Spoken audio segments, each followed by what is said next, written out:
नमस्कार। पठन पाठन हिंदी व्याकरण मंथन में आपका स्वागत है। आज हम चर्चा का विषय लेकर आए हैं शब्द के प्रकार। शब्द के प्रकार के तहत आज हम बातें करेंगे व्यवहार या प्रयोग के विचार से शब्द के भेद। हम बोलचाल के व्यवहार में भाषा का प्रयोग करते हैं, उसमें भिन्न भिन्न प्रकार के शब्द होते हैं।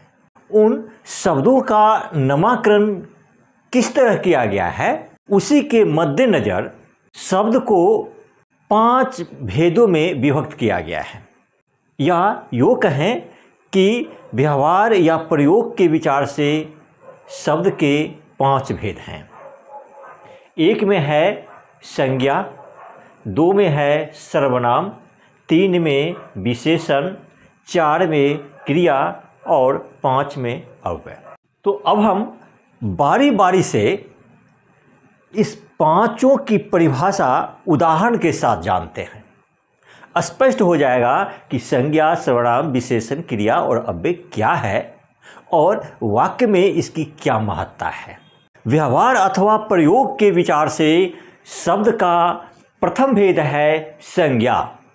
संज्ञा का शाब्दिक अर्थ होता है नाम। किसी भी जगह हो या व्यक्ति हो या वस्तु हो, उसको किसी न किसी नाम से ही पुकारते हैं और जिस नाम से पुकारते हैं वही संज्ञा कहलाता है। इसे हम परिभाषा के रूप में देते हैं कि संज्ञा किसी व्यक्ति, वस्तु अथवा स्थान के नाम को संज्ञा कहते हैं। जैसे राम, दूध, पटना। यहाँ पर राम जो है किसी व्यक्ति का नाम है, इसीलिए राम भी एक संज्ञा है। यहाँ दूध किसी वस्तु का नाम है, इसीलिए दूध भी एक संज्ञा है। और पटना किसी स्थान का नाम है, इसीलिए पटना भी संज्ञा है। कहने का मतलब ये हुआ कि किसी भी व्यक्ति या कोई भी वस्तु या कोई भी स्थान है, उसे किसी न किसी नाम से ही पुकारते हैं, किसी न किसी नाम से ही जानते हैं।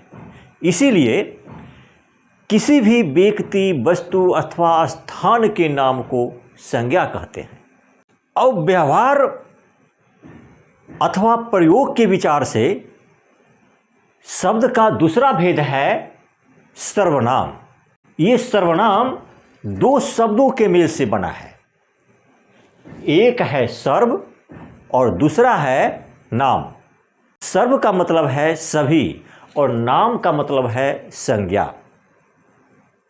अर्थात सभी संज्ञाओं के बदले में जिस शब्द का प्रयोग किया जाता है उसी को सर्वनाम कहते हैं।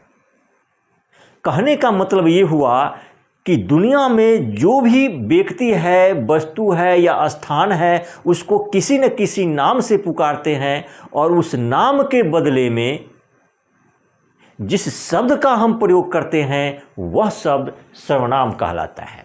इसीलिए हम सर्वनाम की परिभाषा देते हैं, जो संज्ञा के बदले में आवे उसे सर्वनाम कहते हैं। जैसे मैं, हम लोग, तुम लोग, वह, वे या वे लोग। अब इसे हम वाक्य में भी प्रयोग करके स्पष्ट कर सकते हैं। अब देखिए, मैंने वाक्य दिया है राम बूढ़ा है। राम बूढ़ा है, यहाँ पर राम किसी व्यक्ति का नाम है, वह बूढ़ा है। उसके बाद लिखते हैं वह खांस रहा है। कौन खांस रहा है? वह किसके लिए आया है? राम के लिए आया है। अर्थात इस राम के बदले में वह शब्द का प्रयोग किया गया है, इसलिए वह यहाँ पर सर्वनाम है। उसी तरह से दूसरा वाक्य है नीति और प्रीति विद्यार्थी हैं। फिर आगे लिखते हैं वे पढ़ रही हैं। कौन पढ़ रही हैं? वे। ये वे किसके लिए आया है? नीति और प्रीति के लिए। इसीलिए ये वे जो है सर्वनाम है। अर्थात नीति और प्रीति किसी व्यक्ति का नाम है, इसीलिए उसके बदले में वे बहुवचन सर्वनाम का प्रयोग किया गया है। व्यवहार और प्रयोग के विचार से शब्द के तीसरा भेद है विशेषण। विशेषण किसी व्यक्ति, वस्तु या स्थान की विशेषता बतलाता है। हम यो कह सकते हैं कि जो संज्ञा या सर्वनाम की विशेषता बतलावे उसे विशेषण कहते हैं। जैसे अच्छा, बुरा, काला, तेज, मूर्ख इत्यादि। ये सब जो शब्द है अच्छा, बुरा, काला, तेज, मूर्ख वगैरह, ये किसी संज्ञा या सर्वनाम की विशेषता बतलाता है या उसके बारे में, संज्ञा या सर्वनाम के बारे में अच्छाई या बुराई का बोध कराता है, उसके गुण या दोष का बोध कराता है। इसीलिए जो शब्द किसी संज्ञा या सर्वनाम के गुण या दोष को बतलाता है उसे ही हम विशेषण कहते हैं। उसे हम संक्षेप में या परिभाषा के रूप में कहते हैं कि वे शब्द जो किसी संज्ञा या सर्वनाम की विशेषता बतलावे उस शब्द को विशेषण कहते हैं। जैसे अच्छा, बुरा, काला, तेज, मूर्ख इत्यादि। हम इसे वाक्य के रूप में भी प्रयोग कर सकते हैं। वह अच्छा लड़का है। यहाँ पर देखिए, लड़का जो है एक संज्ञा है, जातिवाचक संज्ञा है, यानी लड़का का गुण बतलाया जा रहा है कि वह लड़का अच्छा है। ये अच्छा जो है इस लड़का का गुण बतला रहा है, इसीलिए ये अच्छा विशेषण है। उसी तरह से तेज विद्यार्थी विफल नहीं होता। यहाँ पर विद्यार्थी संज्ञा है, इस विद्यार्थी की विशेषता तेज है। इस विद्यार्थी का गुण बतलाया जा रहा है कि विद्यार्थी तेज है, अर्थात संज्ञा का गुण ये तेज शब्द बतला रहा है, इसीलिए ये तेज जो है यह विशेषण है। व्यवहार अथवा प्रयोग के विचार से शब्द का चौथा भेद है क्रिया। क्रिया का तात्पर्य है किसी काम का होना, करना या करवाना। अर्थात जिस शब्द से किसी काम के होने, करने या करवाने का बोध होता है उस शब्द को क्रिया कहते हैं। परिभाषा के रूप में भी हम यही कहते हैं, जिस शब्द से किसी काम के होने, करने या करवाने का बोध होता है उस शब्द को क्रिया कहते हैं। जैसे जाना, आना, खाना, पीना, लौटना, अर्थात प्रायः क्रियाएं हैं उसके सामान्य रूप में ना का ही प्रयोग किया जाता है, और जब उसको वाक्य में प्रयोग किया जाता है तो इसके रूप बदलते रहते हैं, अर्थात क्रिया जो होती है वो विकारी है। इसकी चर्चा हम बाद में विस्तार रूप से करेंगे। फिलहाल हमें इतना ही जानना है कि क्रिया के अंत में प्रायः ना लगा होता है और उससे किसी काम के करने, करवाने का बोध होता है। जैसे मोहन स्कूल जाता है।